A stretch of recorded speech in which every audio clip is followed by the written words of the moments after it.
Assalamualaikum warahmatullahi wabarakatuh. Waalaikumsalam Waalaikumsalam.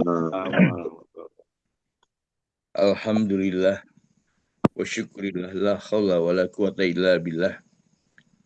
Allahu la ilaha illa huwal hayyul qayyum la takhudhuhu sinatu wa la naum. Iqra bismi rabbikal ladzi khalaqal insana min 'alaq. Allahumma shalli ala sayyidina Muhammadin wa ala alihi wa ashabihi ajmain. Amma ba'du. Fa ya ibadallah usikum wa nafsi bitaqwallah. Hadirin, marilah kita buka dengan membaca basmalah. Bismillahirrahmanirrahim. Pada perayaan Hari Bumi malam ini, kita mengambil tema tentang merayakan Hari Bumi, menyadari kerapuhan dan harapan. Jadi ada kesadaran tentang kerapuhan, tapi ada juga kesadaran tentang harapan gitu.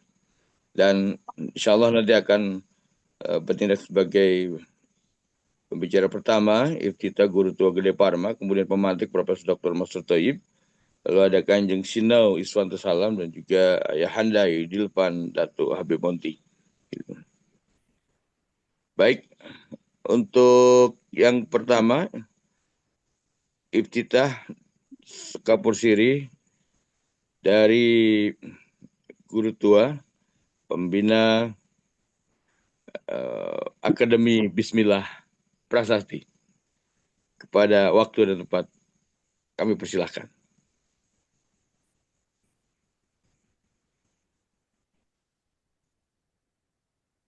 Belum ada suara tuh. Suaranya belum dikeluarkan, Yang Mulia. warahmatullahi wabarakatuh. Waalaikumsalam warahmatullahi wabarakatuh. Alhamdulillah, luar biasa. Malam ini baru jumpa. Ini kangen, ini ada 3 minggu tidak ketemu. Tidak pernah sempat ngobrol-ngobrol lah. Sekarang bisa ngobrol lagi, ini luar biasa. Tapi malam hari ini kita setidaknya ada beberapa poin. Satu adalah tentu memperingati Hari Bumi yang selama ini kita telah berjasa pada kita untuk kita hidup di atasnya. Kemudian yang kedua tentu saja tahniah propisiat kepada Akademi Prasasti yang Yayasan Prasasti Mulia, Yayasan Peradaban Mulia yang telah mendeklar adanya Akademi Bismillah Prasasti. Ini saya kira mudah-mudahan menjadi langkah yang baik, menjadi Bismillah kita semua untuk bagaimana gerakan daripada pendidikan daripada ekologi dan juga berbagai aspeknya bisa kita gerakkan, bisa kita semarakkan. Dan yang ketiga tentu saja hormat saya kepada para senior yang ada di sini. Ini bersama kita ada hadir kandidat doktor Kiai Rabilus, senior Profesor Dr. Mas Todoyeb, kemudian juga ada Pak Guru saya ini Habib Datuk Monti, kalau di Lombok jadi Datu Monti, Datu itu raja kalau Datuk juga raja kalau di Minang. Kemudian Kakanda Pak D, Mbah D, Muhammad Khairan. Ini luar biasa, kehadiran beliau ini selalu menyemangati, doa-doanya luar biasa. Begitu juga hormat saya kepada yang berhadir pada malam hari ini. Bersama kita ada Kanjeng Sinau Iswanto Salam, kemudian ada kawan-kawan lain, ada Khairuddin Taufik, ada yang lain-lain yang tidak bisa disebutkan satu persatu. Para sahabat, mohon maaf ini pakaiannya tidak terlalu bagus karena sedang biang keringat ini. Jadi tidak boleh pakai baju yang rada ketat. Pada malam hari ini kita akan membicarakan tentang ulang tahun, memperingati Hari Bumi. Ya, jadi Hari Bumi yang begitu panjang usianya ini berapa ini kira-kira? Ini apa namanya 4,54 miliar tahun. Kita peringati ulang tahunnya yang kesekian hari ini sebagai tanda berhormat kita pada bumi. Kita ketahui sendiri hari bumi ini ada dua jenis, dua mazhab gitu ya.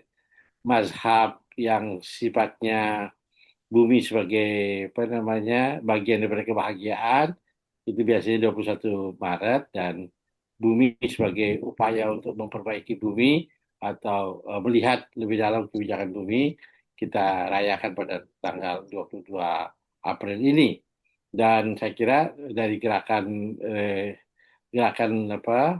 politik atau gerakan moral kita untuk bagaimana bumi ini bisa dimanfaatkan atau dikelola dengan lebih baik lagi.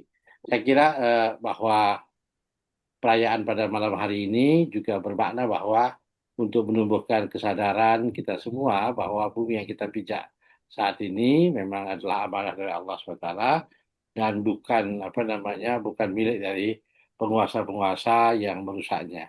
Seperti kita ketahui bahwa saat ini sedang perang, kan, menghabiskan ketersediaan senjata. Saya kira kita harus antisipasi atau kita harus memberikan satu statement yang baik untuk bagaimana pengelolaan bumi ke masa depan. Oh ya, ini ada dari MUI Majelis Ulama Indonesia pengurus pusat ya, Majelis Ulama Indonesia Nur Habib. Ustaz Nur Habib apa kabar? Nur Habib. Alhamdulillah baik, sehat-sehat selalu Mas. Nggih. Barakah. Nah, ini luar biasa, ini undangan cuma 30 menit saja langsung dihadiri oleh dari MUI. Ini luar biasa, ini memang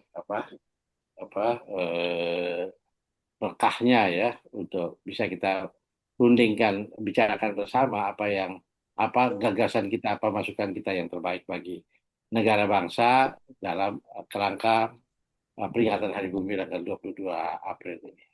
Para sahabat, para hadirin, saya kira ini kita tidak usah berpanjang, saya tidak bisa berpanjang lebar karena sebenarnya di sini sudah tersedia ahli-ahlinya begitu.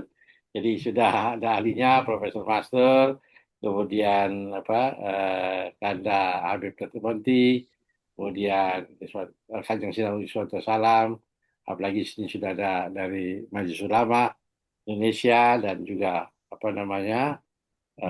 dari berbagai pihak. Saya kira ini menarik untuk kita diskusi. Maka dari itu saya ucapkan selamat dan ini satu momentum yang baik untuk kita bisa membicarakan persoalan bumi dalam perspektif keislaman kita, perspektif keimanan kita, perspektif dari kebangsaan kita. Demikian, mudah-mudahan ada manfaatnya, mudah-mudahan ada rekomendasinya yang bisa kita salurkan. Ini boleh nggak salurkan lewat MUI ini? Saya kira menarik ya.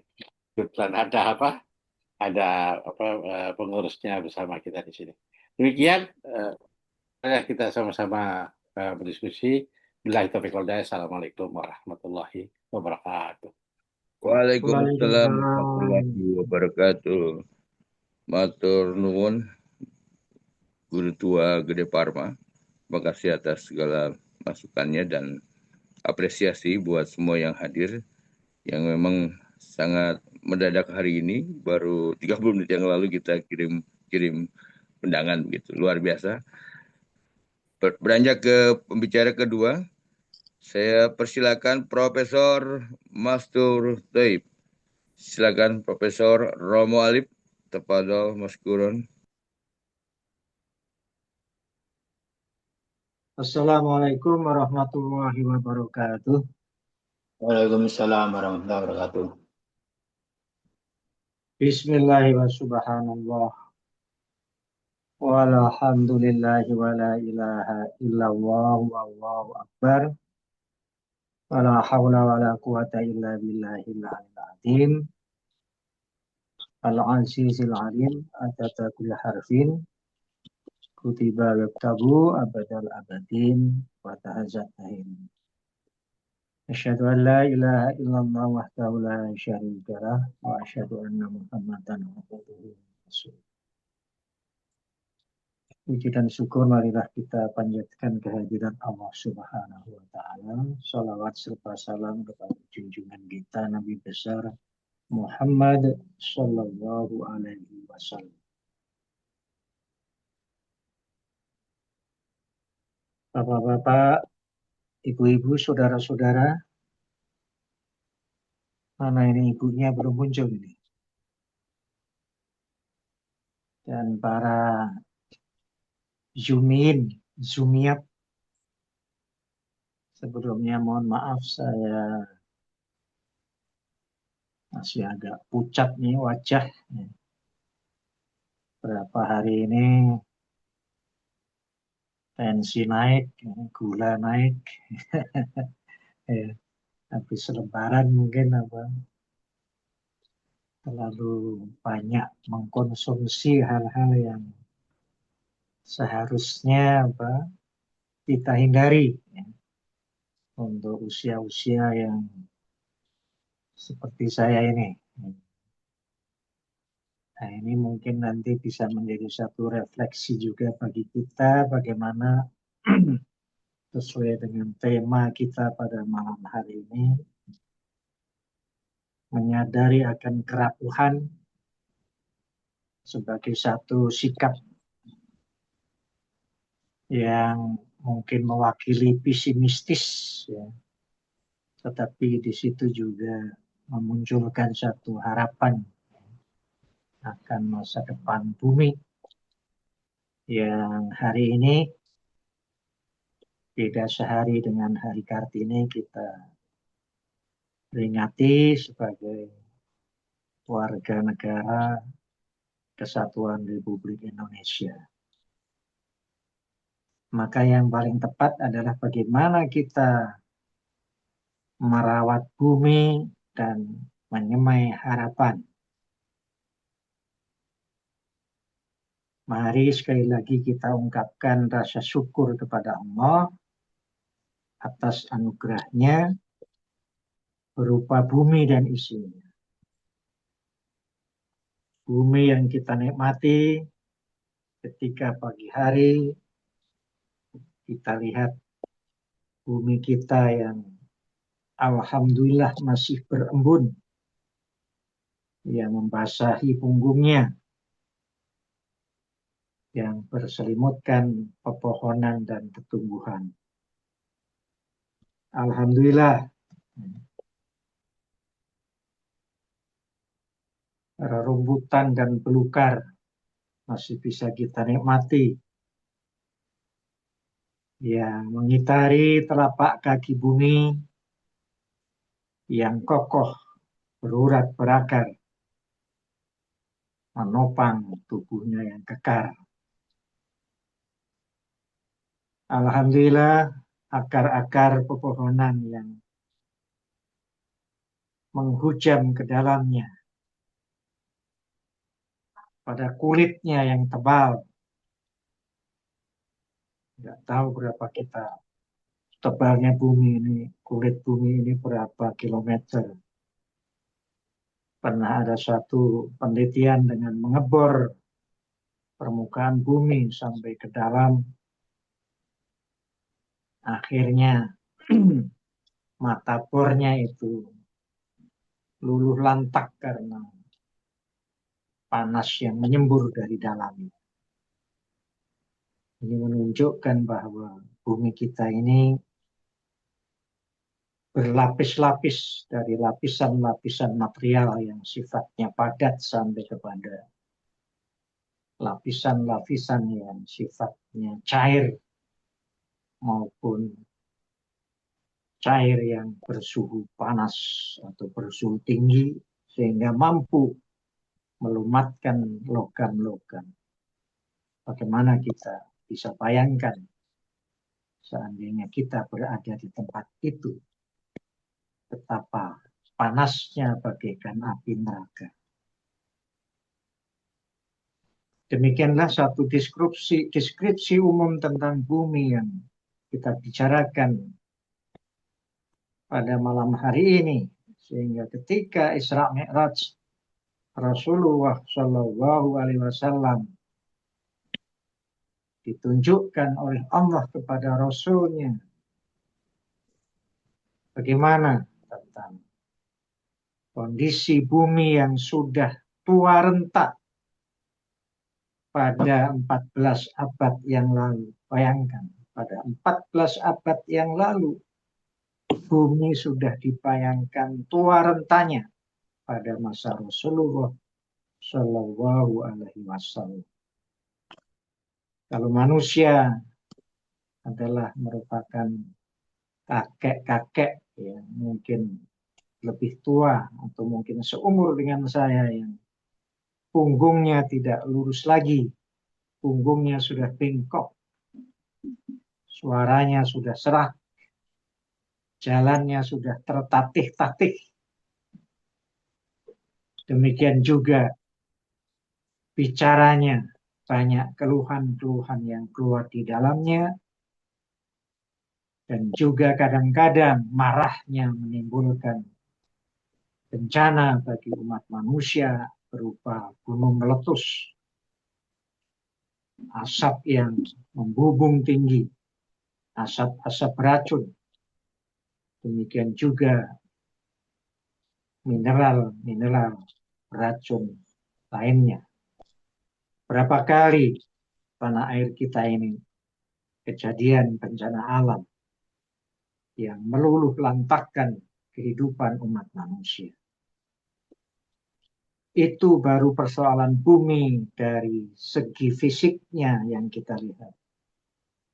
Belum lagi persoalan-persoalan sosial, persoalan-persoalan kemasyarakatan, persoalan-persoalan umat manusia yang dewasa ini sedang terjadi satu tragedi perang-perangan. Kenapa kita sebut sebagai perang-perangan?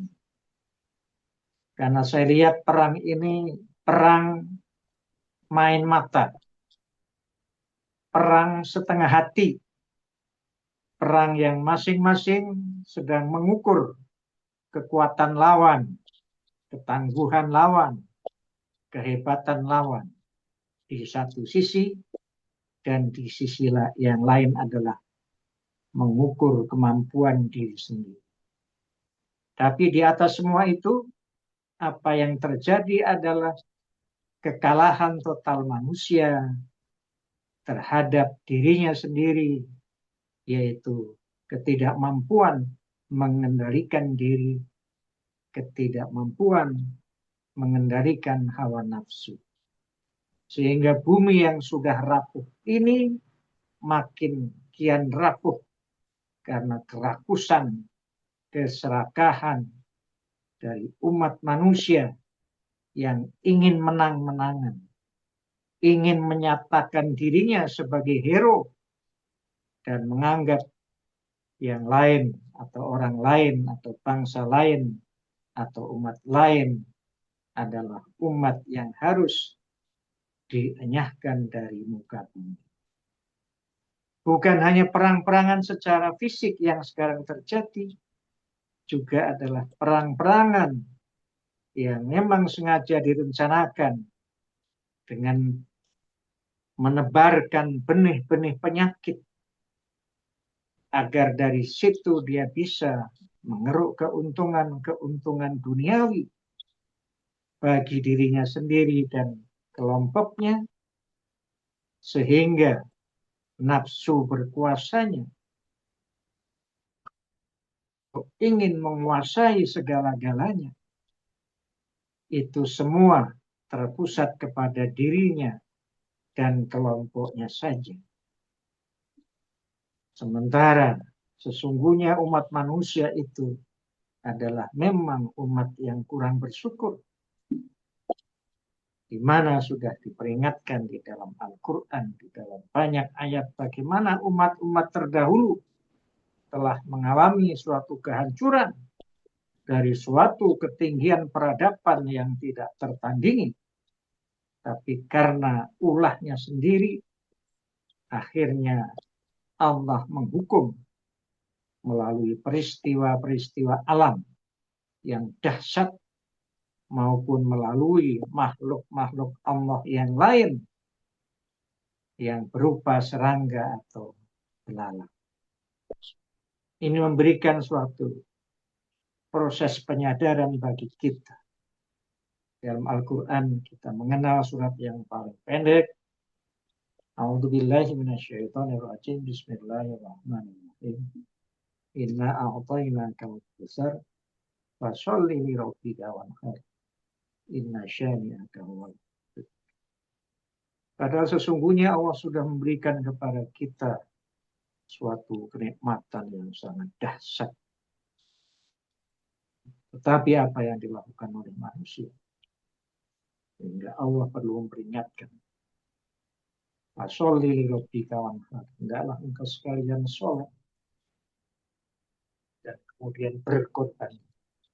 Kebetulan kita menjelang hari-hari menghadapi Idul Kurban, di mana umat manusia yang memang pada dasarnya adalah kikir, menggenggamkan tangannya padahal di dalamnya berisi mutiara-mutiara yang merupakan kekayaan yang harus didistribusikan secara adil dan merata kepada yang lain, tapi dia tidak mau melepaskannya. Sehingga Rasulullah mengingatkan ketika umat manusia diberi satu lembah, maka dia akan mencari lembah yang lain, sehingga ini akan menjadikan dirinya orang yang berkelimpahan seperti Qarun, yang akhirnya dia menjadi manusia yang kufur nikmat.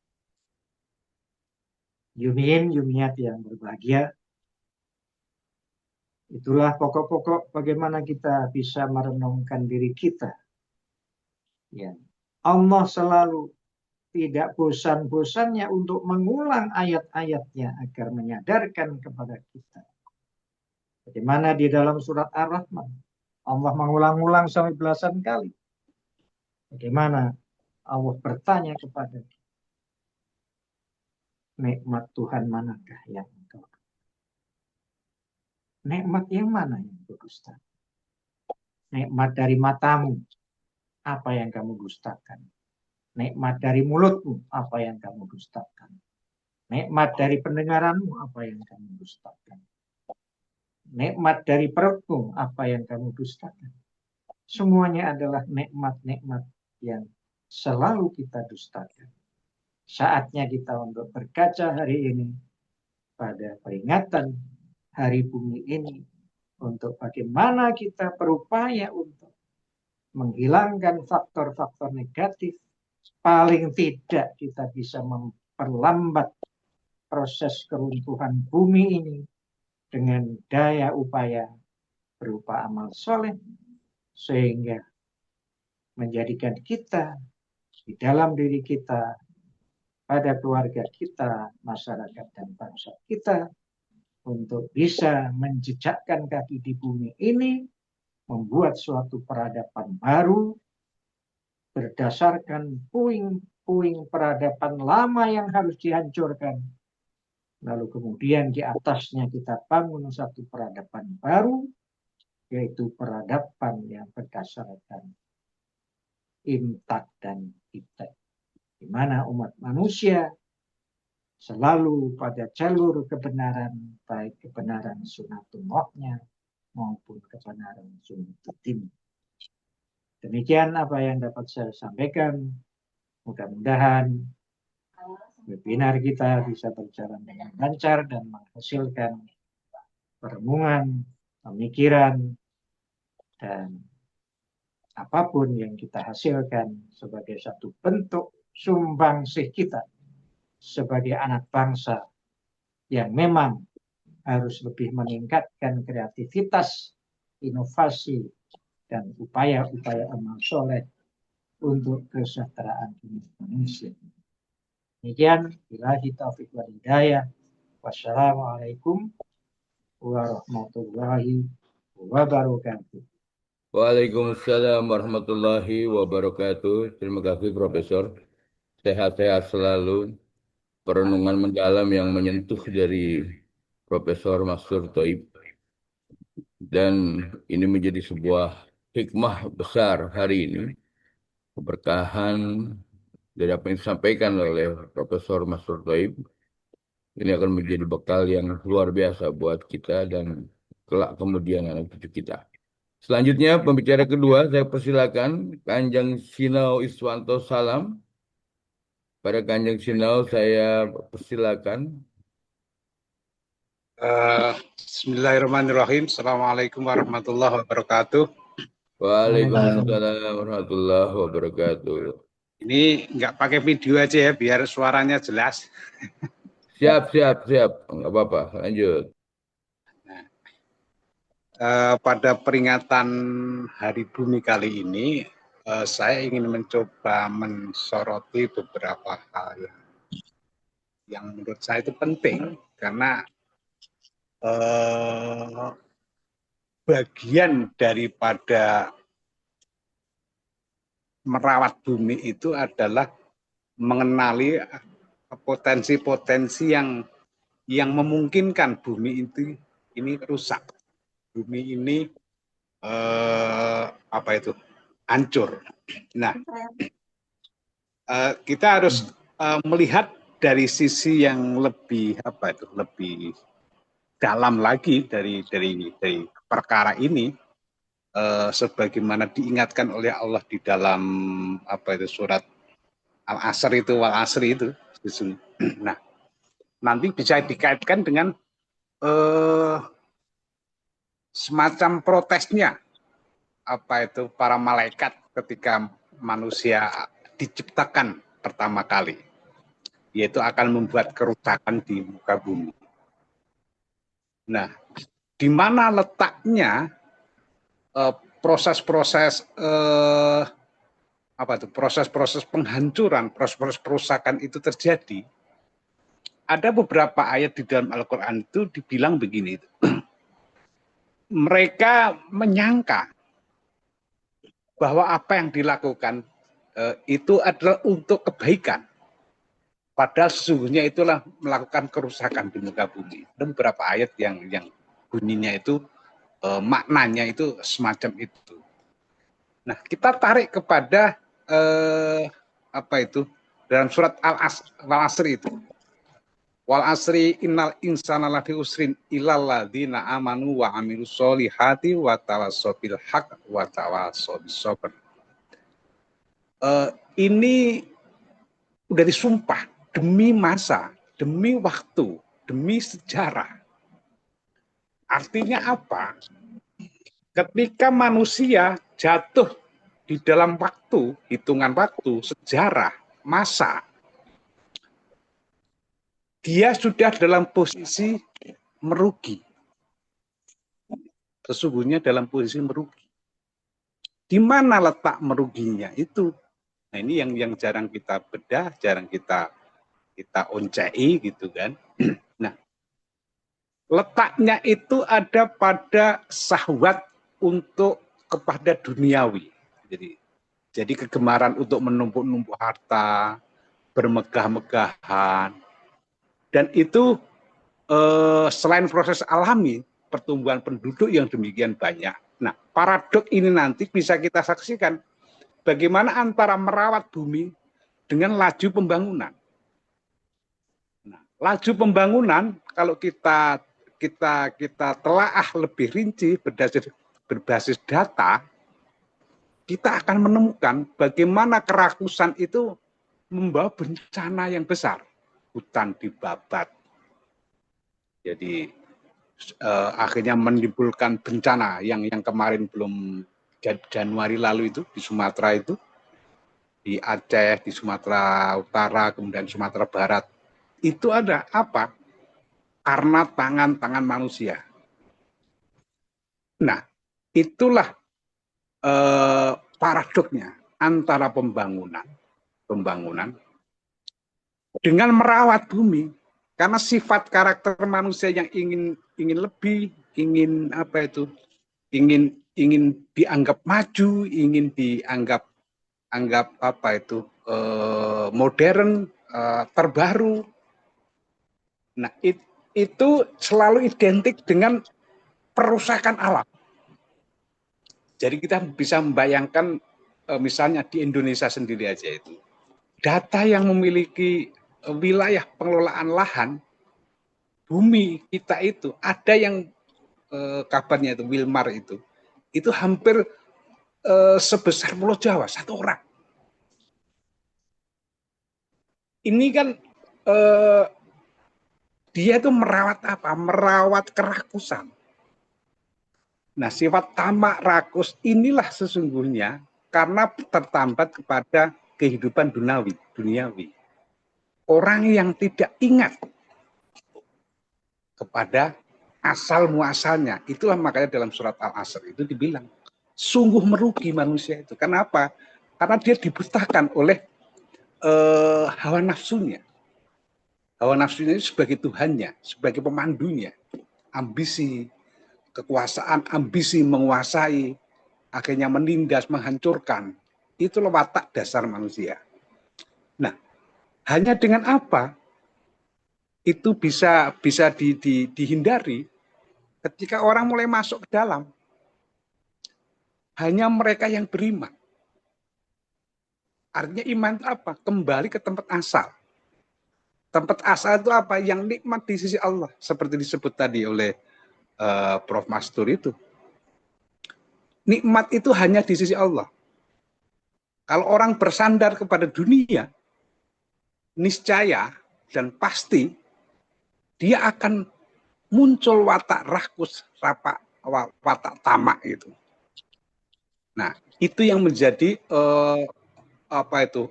basis atau dasar orang itu melakukan kerusakan di muka bumi. Jadi tidak akan pernah ada habisnya ketika orang mengikutkan hawa nafsunya itu. Itu yang sembahnya disebut banyak di dalam Al-Quran, banyak sekali seperti itu. Nah, itulah orang-orang yang merugi. Nah, hanya orang-orang yang beriman itu kembali kepada asal bahwa nikmat itu hanya di sisi Allah, bukan pada dunia. Kalau mengikutkan itu, maka dia akan muncul kedirian yang dibimbing oleh nafsu itu. Nah, dengan begitu, orang yang bisa ingat kembali kepada iman itu adalah penyelamatan. Penyelamatan itu bersifat kafah, menyeluruh di dalam pikiran, di dalam perasaan, dan juga dalam tindakan. Namanya apa? Amal soleh. Jadi amal soleh itu adalah tindakan praktis dari keyakinan. Yang itu merawat alam. Sembari apa? Sembari kemudian dia mengingatkan kepada yang hak. Bahwa yang hak itu hanyalah Allah semata. Kemudian apa? Bersabar. Ketika menghadapi tekanan. Tekanan dunia, tekanan persoalan, tekanan berbagai hal itu. Yang itu umumnya ketika manusia itu cenderung kepada duniawi, maka tekanan disitulah muncul. Hasrat ingin berkembang, hasrat ingin tumbuh, yang dibimbing oleh akuan, oleh nafsu, itulah yang merusak bumi. Itulah basis-basis awal kenapa kerusakan di muka bumi itu hadir. Dan sekarang jangkauannya itu jauh melampaui yang dibayangkan oleh nenek moyang kita dahulu. Dulu orang bingung, kita ke hutan, menepi ke hutan masih bisa. Sekarang kalau ke hutan, sudah dikapling-kapling. Sudah ada yang punya. Bahkan orang-orang di sini, orang-orang kubu, sudah terusir dari tempat tinggalnya di hutan itu. Jadi, saya kira dari saya itu saja. Dari bahwa merawat bumi, menghormati bumi, itu harus berakar daripada keimanan. Ingat bahwa yang nikmat itu hanya di sisi Allah. Jadi sampai diingatkan kalau nggak salah itu 37 kali, kalau nggak 37 4 ya. Kalau nggak 34. Apa itu? Nikmat yang mana lagi yang kau dustakan. Nah, itu hanya akan terlihat ketika seseorang itu sudah bisa melihat bahwa hanya nikmat di sisi Allah. Tidak ada yang tidak nikmat. Kepada Allah itu hanya ada dua kategori, nikmat dan nikmat sekali. Sekian dari saya. Assalamualaikum warahmatullahi wabarakatuh. Waalaikumsalam warahmatullahi wabarakatuh. Terima kasih Kanjeng Sinau, luar biasa, bahwa melestarikan lingkungan adalah bagian dari iman. saya teringat apa yang disampaikan Ceng Nur, bahwa sesungguhnya ketika kita bertasbih, itu bukannya kita duduk berdiam diri di masjid katanya, memelintir-melintir kayu, tapi membawa bibit jagung atau apapun, bibit tanaman, kemudian sembari mengucapkan subhanallah, dan itu ditanam di tanah gitu. Jadi betapa hebat sekali orang Muslim gitu, sehingga setiap saat dia bertasbih dan dia mengembangkan alam lingkungan untuk ketahanan pangan. Gitu. Kanjeng Suwanto juga menyampaikan tantangan bahwa ada sebuah ancaman dari manusia ini adalah keserakahan gitu ya. Keserakahan itulah yang menjadi ancaman untuk bumi ya, sampai hari ini. Ini bisa menimbulkan hal-hal yang luar biasa gitu. Baik, kita beranjak ke pembicara yang ketiga, Habib Yudhilvan Monty. Ayahanda, Ya, terima kasih. saya persilakan. Tafadhol. Jazakallahu khair. Terima kasih semuanya. Auzubillahi minasyaitonirrajim. Assalamualaikum warahmatullahi wabarakatuh. Innal hamdalillahi jami'a, asyhadu an la ilaha illallah wahdahu la syarikalah, lahul mulku wa lahul hamdu. Asyhadu anna Muhammadan abduhu wa rasuluh, la nabiyya ba'da. Terima kasih ini diberi kesempatan untuk bisa ikut-ikut memperingati Hari Bumi. Sudah didahului oleh Mas Prof, Dr. Thoib, sudah ada Alinda Yang Mulia Gede Parma, Profesor Gede Parma, ada Kanjeng Sino Iswanto, dan yang hadir semua ada Mas Khairon, dan semuanya baik-baik semua, dan terima kasih sudah bisa hadir membersamai kita. Semoga majelis ini majelis yang diberkahi oleh Allah, diberkahi oleh ilmunya dan ilmu yang bermanfaat. Amin. Ada hal yang menarik ketika kita bicara bumi. Kita mulai sebagai orang Minang.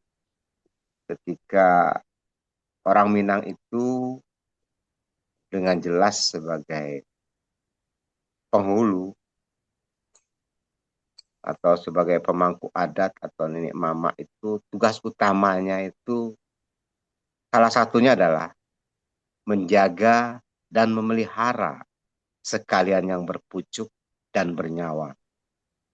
Pekerjaan berat yang disandang oleh nenek mama pada seharusnya masih terjaga pada hari.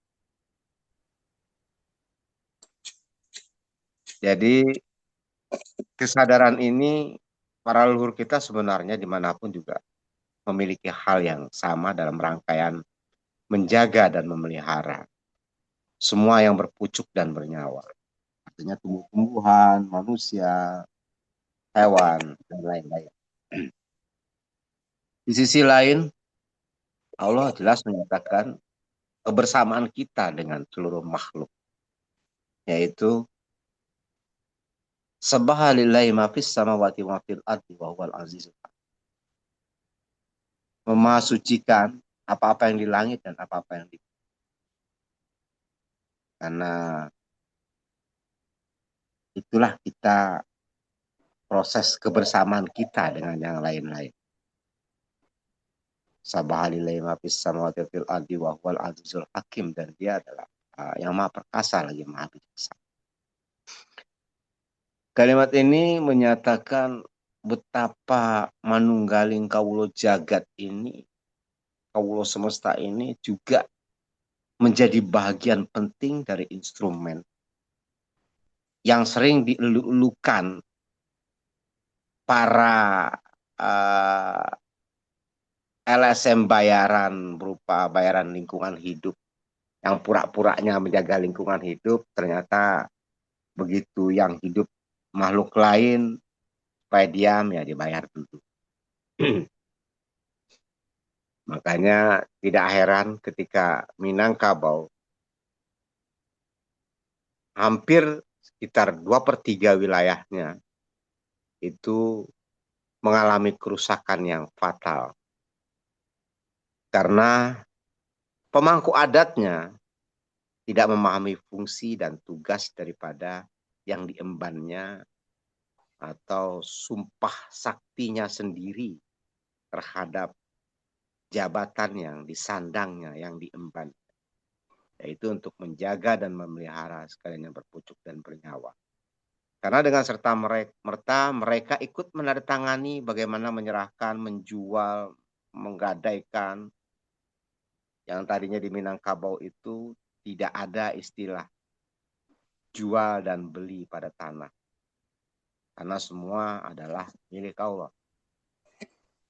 Jadi jual tidak makanan beli. Jadi kita tidak bisa menjual tanah di sana karena tanah adalah menjadi hak kelola bagi kaum.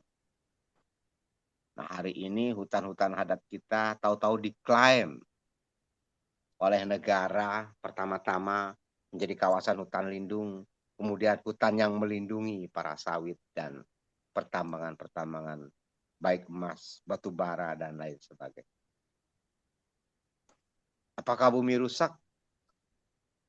Bumi sih biasa-biasa saja karena fungsinya bumi adalah mengikuti apa kata tuannya yang diperintahkan oleh Allah, ini ja'ilun fil ardi khalifah.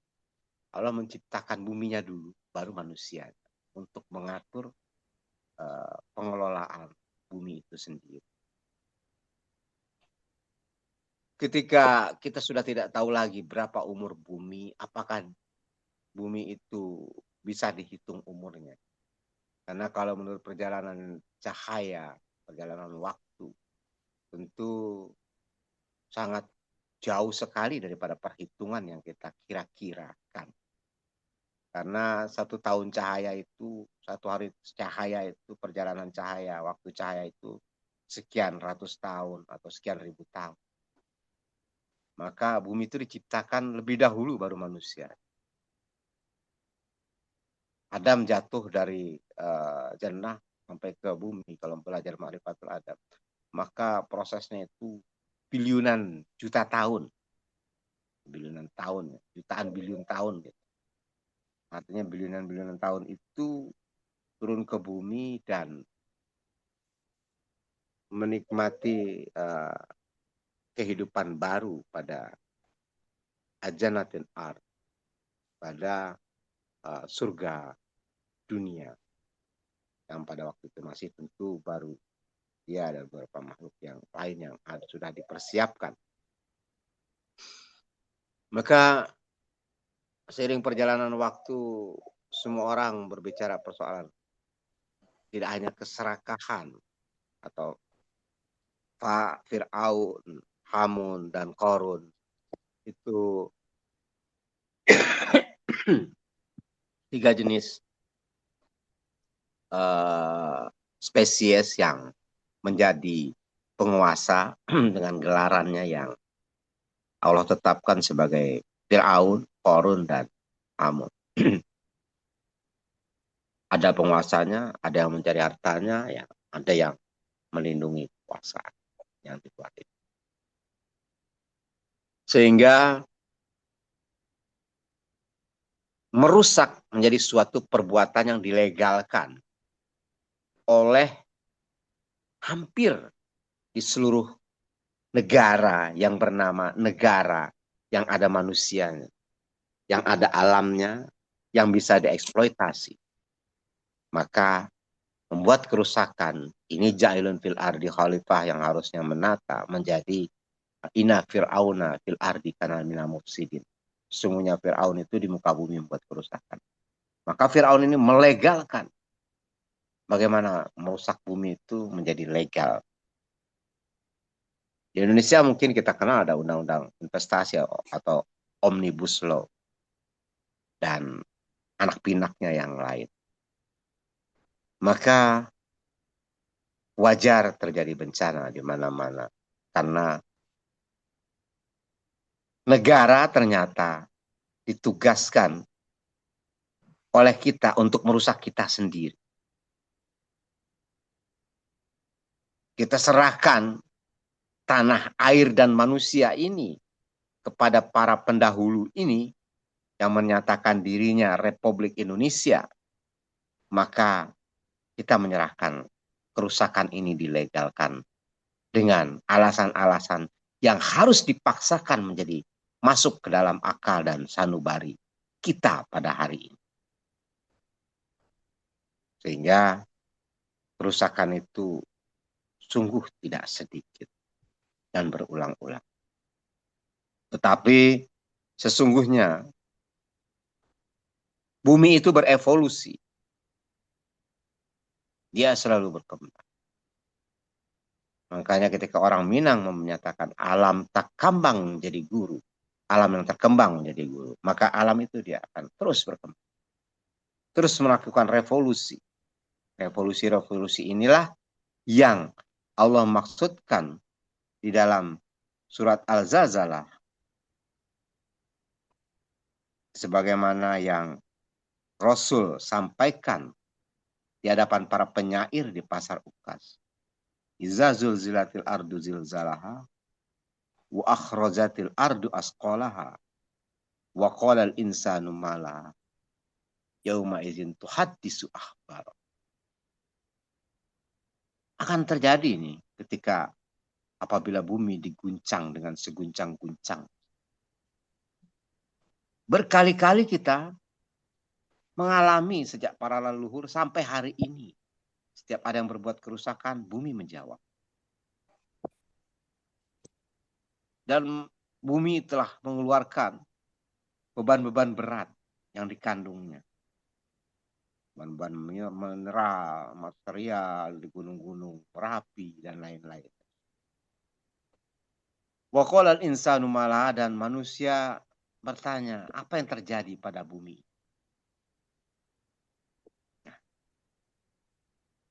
Ternyata yauma izin tuhaddisu akhbaraha.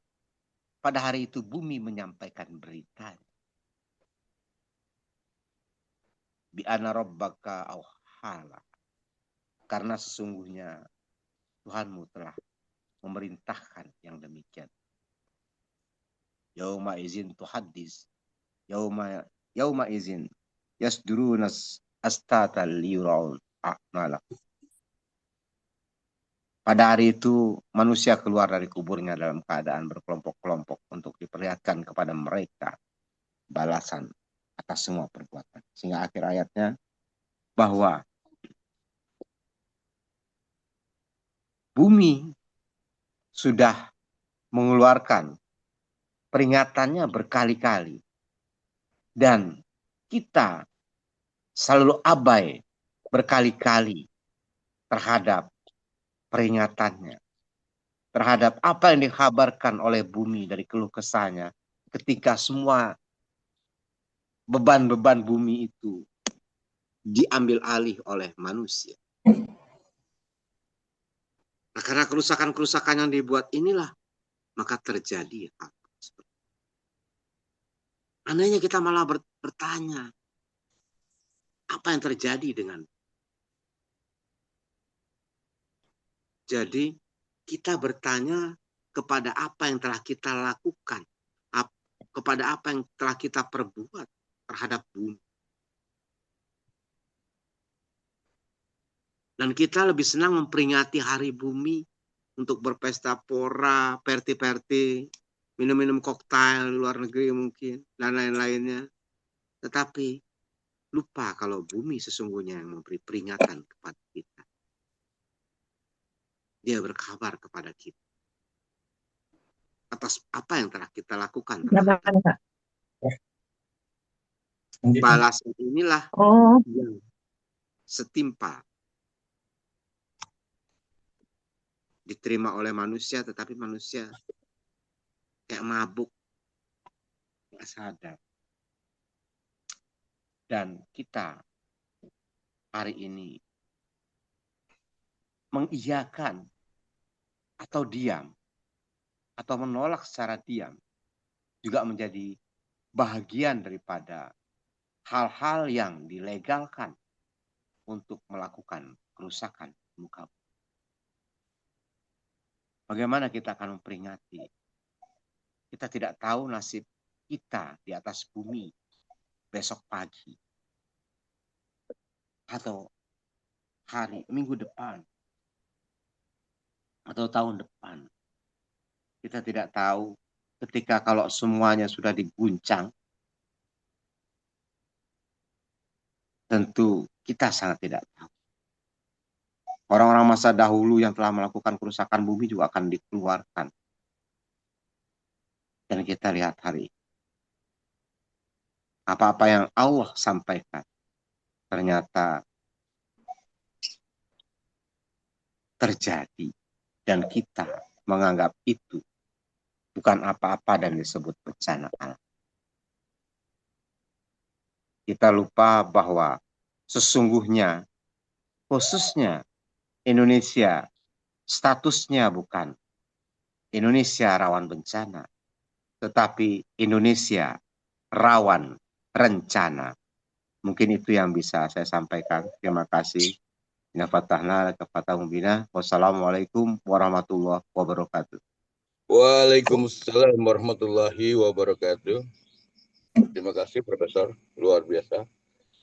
Ayahanda Habib Yudilpan Habib Datuk Monty. Banyak hal yang membuat saya terkejut-kejut gitu. Pergi pernyataan bahwa kita membiayai pemerintah kita dengan pajak untuk merusak kita. Wah, ini sungguh sesuatu yang sangat menyedihkan begitu. Dan hadirin, setelah Habib Datuk Monty, ini saatnya semua yang hadir di sini, saya beri kesempatan untuk bisa menyampaikan respon, baik pertanyaan maupun tanggapan, atau apapun, saya kira. Tadi saya melihat sudah ada dari pernyataan dari Pak Hidayatri, ini dosen kami di Bekasi. Pak Hidayatri bisa menyampaikan ini langsung begitu dengan lisan, apa yang ditulis di kolom chat. Pak Hidayatri, silakan. Assalamualaikum warahmatullahi wabarakatuh. Waalaikumsalam warahmatullahi wabarakatuh. Sehat Pak Hidayat ya? Alhamdulillahirrahmanirrahim. Sehat. Silakan. Ya, Bapak Ibu yang dimuliakan Allah, insya Allah. Alhamdulillah pada hari bumi kali ini kita cukup menarik ya. Apalagi yang kita bahas yang sangat fundamental. Yang pertama bahwa Al-Quran itu tadi Mas Iswanto dan Pak Mas Totoyep sudah mengutarakan itu. Betapa besarnya perhatian Al-Quran terhadap bumi ini sebagai habitus manusia. Maka Al-Quran menyinggung kata bumi, al-ard, sebanyak 461 kali pada 80 surat. Jauh lebih banyak daripada kata manusia yang hanya 330 kali. Nah, kemudian kalau kita lihat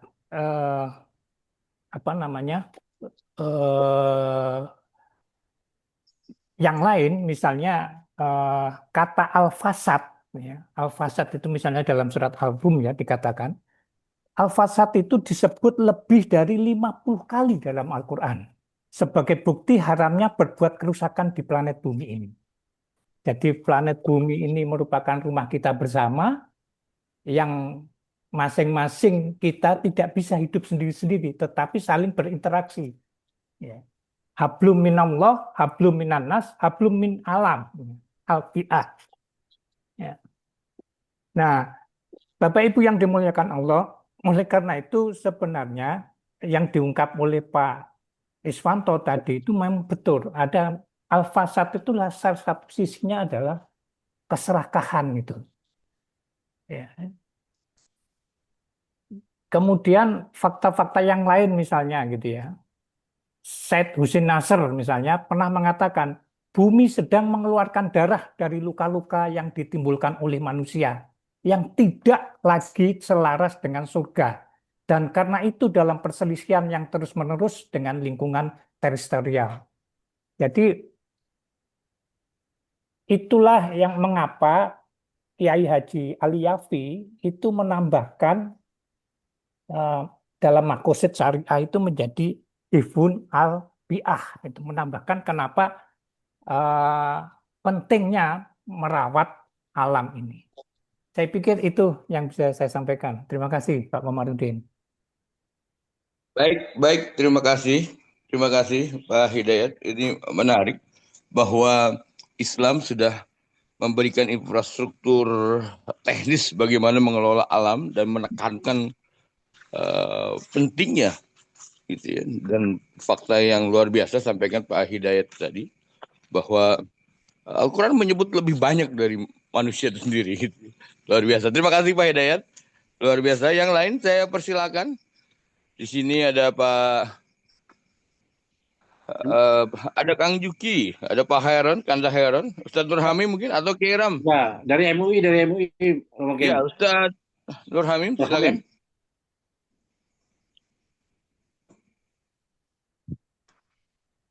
Ustadz Nur Hamim, kami persilakan menyampaikan respon atau tausiahnya dalam perayaan Hari Bumi. Kami persilakan. Masih belum respon yang mulia. Iya, Monggo, silakan. Atau ada yang mau ditambahkan Profesor Mastur Thoib? Nampaknya sudah open mic. Itu ada apa? Ustadz Ade itu dari Puspitek tuh, Ustadz Ade Khairuddin Taufik dari Puspitek Serpong ya. Iya. Ustadz Ade, silakan open mic, open kamera mungkin. Baik, terima kasih. Assalamualaikum warahmatullahi wabarakatuh. Waalaikumsalam warahmatullahi wabarakatuh. Saya kalau diminta oleh guru saya harus tunduk dan patuh gitu ya. Jadi, wajib ya. Iya, Prof. Mastur ini guru saya, Pak. Baik, saya ingin melihat tentang bumi ini dari sudut pandang yang lebih kecil, yaitu dari sisi teknis operasional pengelolaan bumi ini oleh para manusia. Jadi sebetulnya manusia ini sendiri khawatir dengan kerusakan bumi ini. Nah, maka ini sudut pandang saya akan saya lihat dari sisi standarisasi.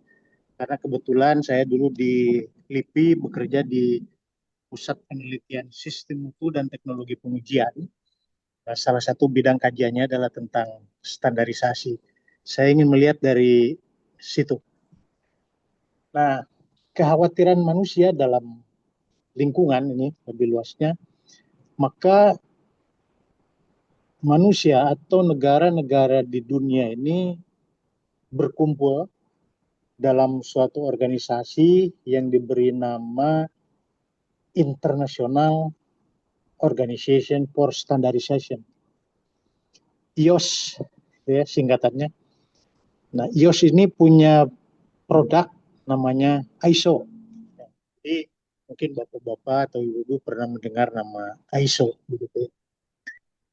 Nah, ISO ini anggotanya atau IOS ini anggotanya ada sekitar 200 negara di dunia. Ya. Hampir 90% negara-negara anggota PBB itu adalah menjadi anggota ISO ini. Ada salah satu standar yang menarik yang dikeluarkan oleh ISO itu adalah tentang standar sistem manajemen lingkungan. Jadi standar sistem manajemen lingkungan ini sebetulnya ingin mengatur bumi, ingin mengatur lingkungan oleh para pengusaha, itulah intinya. Makanya saya kerucutkan jadi lebih kecil begitu ya. sudut pandang saya. Nah, tadi Pak Ustadz Tri, terus Habib yang dari Padang tadi sudah sangat menarik ulasannya begitu ya, bahwa bagaimana Allah Subhanahu wa Ta'ala memperingatkan tentang manusia yang suka merusak ini. Nah, justru manusia sendiri ingin membatasi perilakunya dengan standar sistem manajemen lingkungan itu. Atau kalau Bapak Ibu googling misalnya, di situ ada namanya ISO 14001, itu adalah tentang sistem manajemen lingkungan. Nah, di situ sebetulnya manusia sendiri, tapi tadi Habib, saya sangat menarik, Habib menyampaikan bahwa manusia membuat aturan tapi dilabrak sendiri begitu. Ya. Ini ciri khas keserakahan.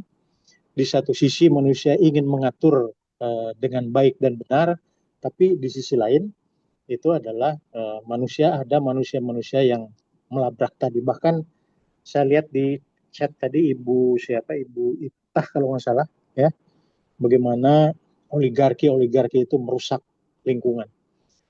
Nah, saya ingin kembali ke sistem manajemen lingkungan tadi. Nah, apabila suatu orang, suatu organisasi ingin membentuk usaha, saya persempit, ingin membentuk usaha, maka ada 7 aspek yang harus dia perhatikan menurut sisi manajemen lingkungan. Satu adalah tentang konteks organisasinya. Jadi organisasi usaha ini harus memahami isu internal dan isu eksternal yang akan mengganggu dan mendukung usahanya dari sudut pandang lingkungan. Bahkan sekarang seluruh standar sistem manajemen mutu internasional itu sudah diamandemen oleh ISO pada bulan Februari tahun 2024, bahwa setiap jenis usaha itu harus memperhatikan aspek lingkungan dari 2 sisi. Satu, dia harus menetapkan usaha-usaha apa, proses-proses apa dalam usahanya yang punya potensi merusak lingkungan, itu satu. Ya. Terus usaha apa di suatu organisasi itu yang punya potensi bisa dirusak oleh lingkungan, ya, terusak oleh lingkungan, oleh banjir, oleh gempa, oleh dan lain sebagainya. Maka ada lagi dalam sisi kebencanaan itu ada yang namanya sistem manajemen kelangsungan usaha untuk menghadapi bencana-bencana itu. Ini manusia sadar betul bahwa bumi ini bergejolak. Bahkan dulu almarhum Profesor Iskandar, Kepala LIPI Tempo dulu, menyatakan bahwa orang Indonesia, terutama karena rawan bencana di Indonesia, itu bencana tidak bisa dihindari ya, di Indonesia itu. Jadi harus dibentuk bagaimana manusia Indonesia itu bersahabat dengan bencana. Jadi jangan dihindari bencana itu, tapi bersahabat dengan bencana. Jadi yang pertama tadi, harus paham isu internal dan isu eksternal yang terkait dengan lingkungan. Yang kedua tentang kepemimpinan. Aspek yang kedua adalah tentang kepemimpinan. Kepemimpinan ini harus punya komitmen untuk menyelamatkan lingkungan, menyelamatkan bumi secara keseluruhan. Jadi apabila setiap unit usaha, setiap usaha kecil ataupun usaha besar, apabila dia punya komitmen untuk menyelamatkan lingkungan, maka ya itu adalah sudah memenuhi anjuran dari standar itu. Jadi yang pertama tentang kepemimpinan ini, bagaimana dia punya komitmen untuk menyelamatkan lingkungan. Yang kedua, pemimpin usaha itu, pemimpin organisasi itu harus punya kebijakan. Ya. Kebijakan-kebijakan, isi kebijakan itu pertama adalah patuh terhadap sistem manajemen lingkungan, kedua patuh terhadap peraturan perundang-undangan yang berlaku. Ini yang Habib tadi bahas ini, ya, kita labrak peraturan perundang-undangan. Ya. Padahal secara sistem manajemen internasional itu kita harus sudah patuh terhadap Dan yang terakhir adalah kepatuhan terhadap norma-norma atau kaidah-kaidah yang berlaku di tempat itu. Itu adalah tentang kepemimpinan. Juga dalam kepemimpinan itu harus jelas tugas dan wewenang seseorang, harus jelas prosedur kerjanya, harus jelas bagaimana cara mengatasi dampak lingkungan. Di kita kan ada AMDAL, ada segala macam, tapi kan kita tahu sendiri, ya, ada pernyataan kalau nggak salah bahwa ibu kota negara itu ditetapkan terlebih dahulu, baru AMDALnya suruh dikaji, kan begitu kalau istilah Rocky Gerung, ya. Jadi bukan dikaji dulu AMDALnya baru dibangun, tapi ini dibangun dulu AMDALnya dikaji. Nah, ini kan sesuatu terbalik dari sistem manajemen. Jadi satu konteks organisasi, kedua kepemimpinan, yang ketiga perencanaan. Nah, jadi perencanaan dalam mengatasi lingkungan itu, yang pertama pemikiran itu harus berbasis risiko. Jadi manusia sebetulnya disuruh mengidentifikasi risiko-risiko apa yang akan timbul apabila berbuat sesuatu terhadap lingkungan. Itu sistem manajemennya sudah diatur, gitu ya. Gitu.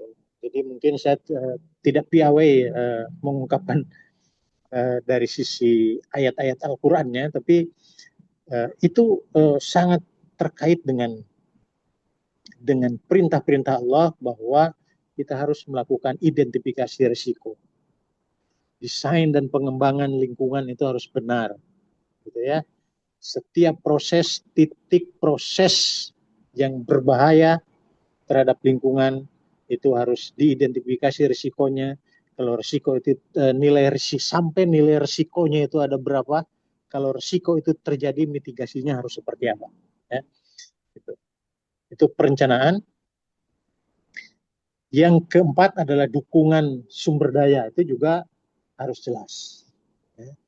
Baik sumber daya manusia, infrastruktur, dan lain sebagainya, itu harus diupayakan tidak merusak lingkungan. Itu sebetulnya AMDAL yang terpenting di situ. Ya. Sehingga sumber daya yang bukan sarana prasarana yang dimiliki itu sekali lagi tadi jangan membuat potensi kerusakan lingkungan tuh, di sistem manajemen lingkungan. Terus dukungan selanjutnya adalah operasional. Nah, operasional dalam sistem manajemen lingkungan itu harus dikendalikan. Sehingga kalau dalam bahasa umum ada pengendalian mutu lingkungan. Ya, ada jaminan mutu lingkungan. Nah, ini mungkin ini yang diabaikan. Ya. Pengendalian mutu ini mungkin diduga sering diabaikan. Buka lahan sembarangan, gitu ya.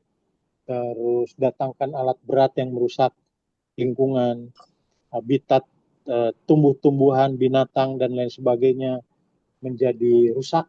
Ini adalah karena abai pada saat melakukan operasional dalam mengelola lingkungan. Terus selanjutnya adalah evaluasi kinerja. Evaluasi kinerja, saya tertarik tadi Prof. Mastur di depan menyampaikan intinya evaluasi itu di kita itu asal-asalan gitu ya. Ya.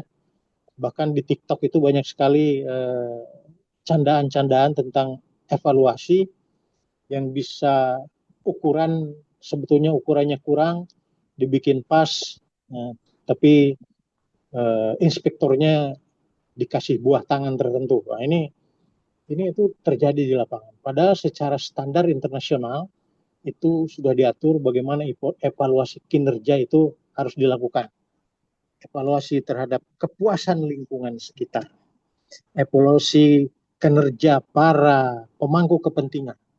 Itu juga harus dievaluasi. Dan yang terakhir dari sistem manajemen lingkungan itu adalah perlu adanya peningkatan dan perbaikan.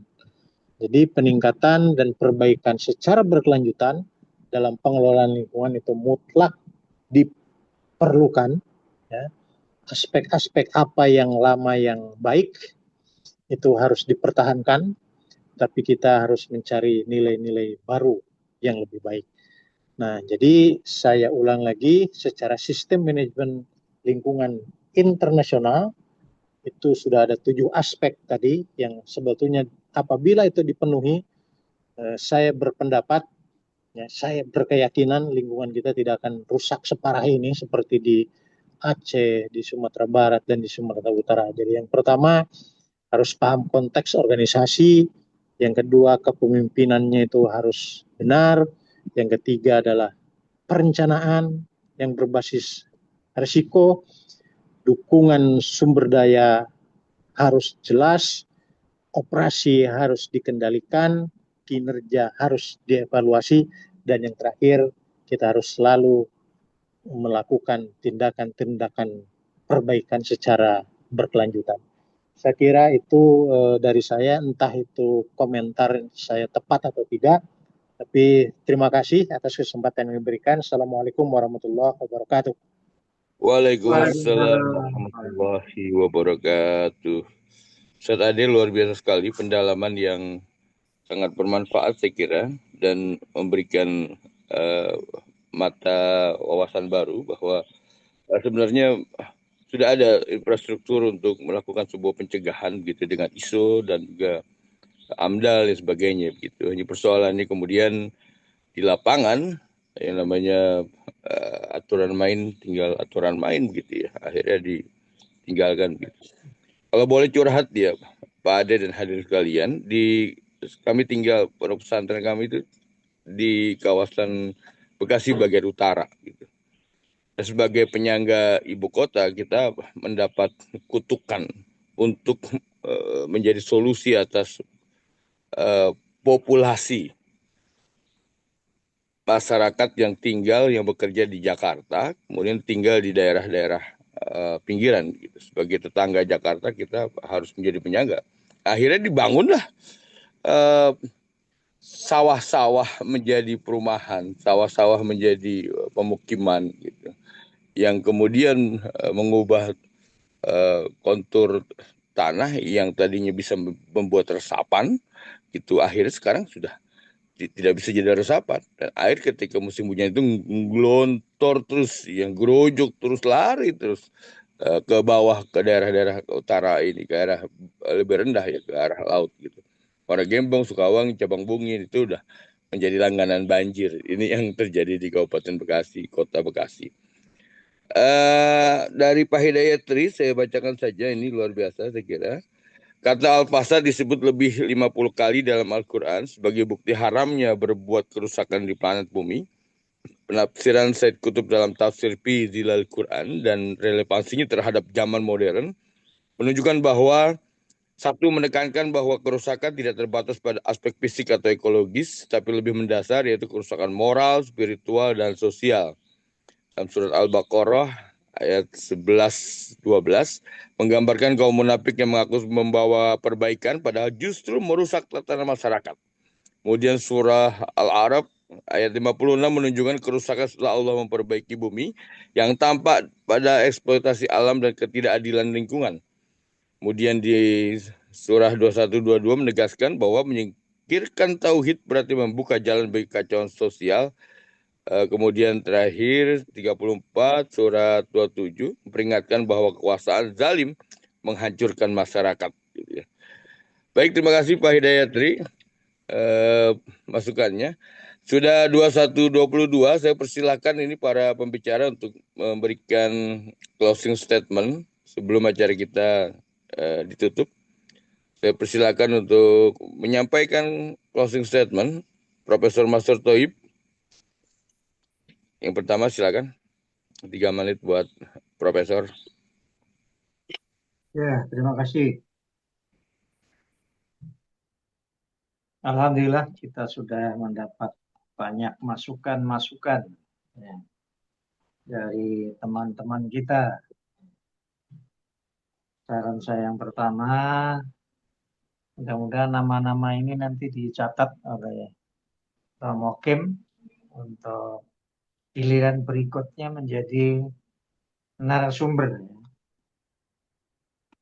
karena ini harus berkelanjutan kajian-kajian kita menyangkut bumi dan lingkungan ini, karena ini sekarang sudah menjadi trends di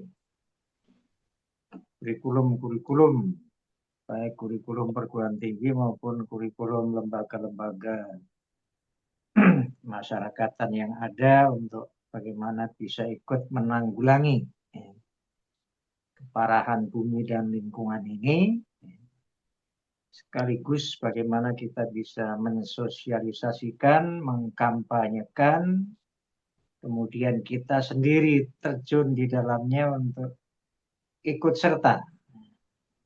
Misalnya dalam kasus perang yang terjadi sekarang ini, sebetulnya kan bertitik tolak dari kepentingan akan minyak atau kepentingan ekonomi di samping kepentingan yang lain. Kepentingan ekonomi menjadi mendominasi.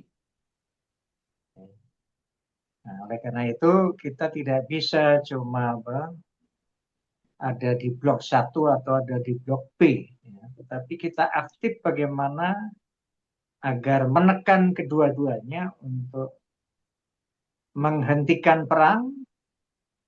Setidak-tidaknya ada suatu kesepakatan kalau perang ya jangan merugikan orang lain. Artinya silahkan aja kalian perang gitu, tapi jangan kemudian membawa orang lain dalam keterlibatan yang itu tidak bisa dihindari. Misalnya Indonesia, kita punya kepentingan untuk tidak ngeblok ke Amerika, tapi juga tidak ngeblok ke Iran.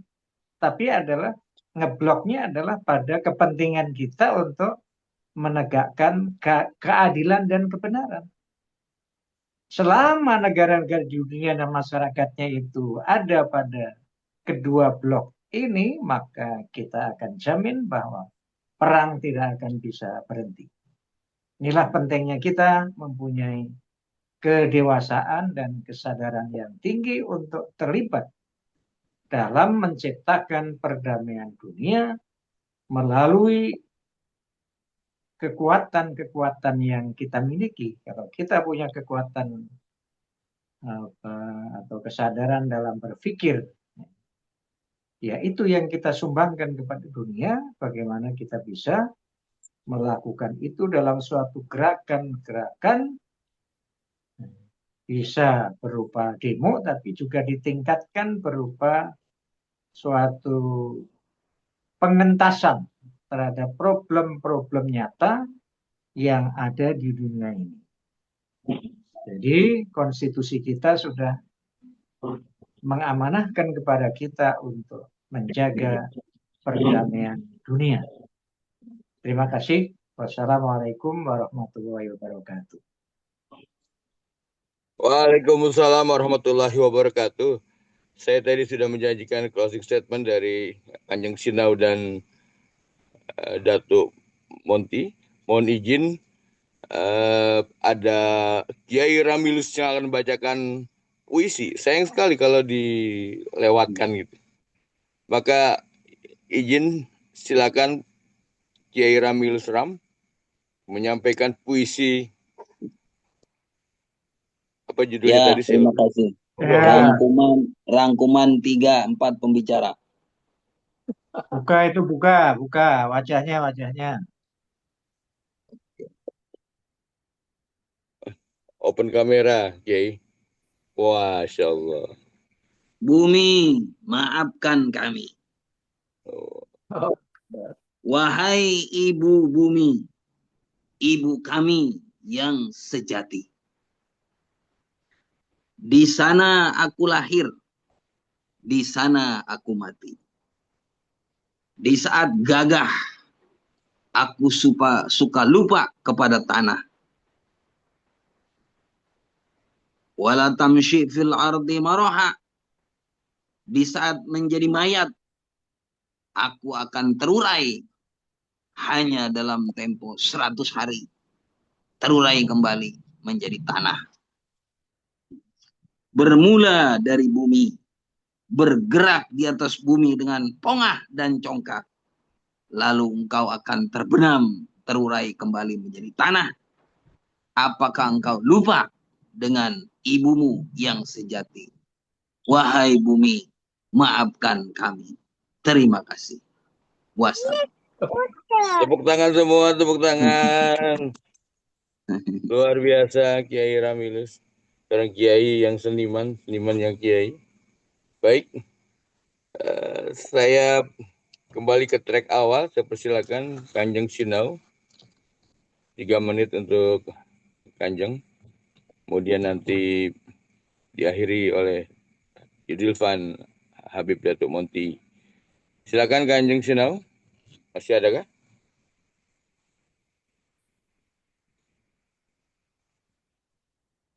Oke. Halo. Nampaknya sudah tidak ada ya. Baik. Silakan.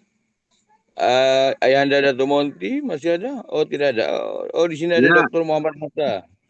Kenapa? Halo? Assalamualaikum. Ya. Iya. Gimana?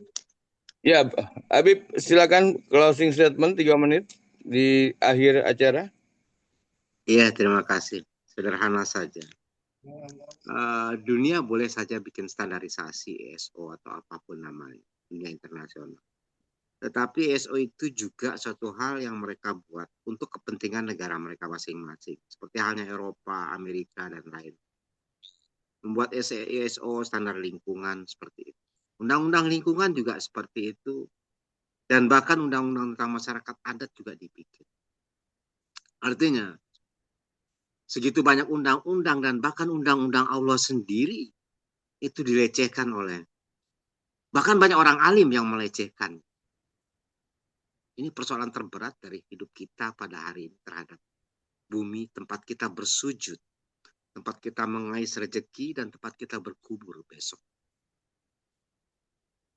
Kita yang melanggar sendiri. Dan kita anggap apa kepentingan Eropa dan Amerika dengan di ISO-ISO-annya, termasuk di Indonesia, semuanya harus pakai nomor merek, dan begitu merek produk mereka.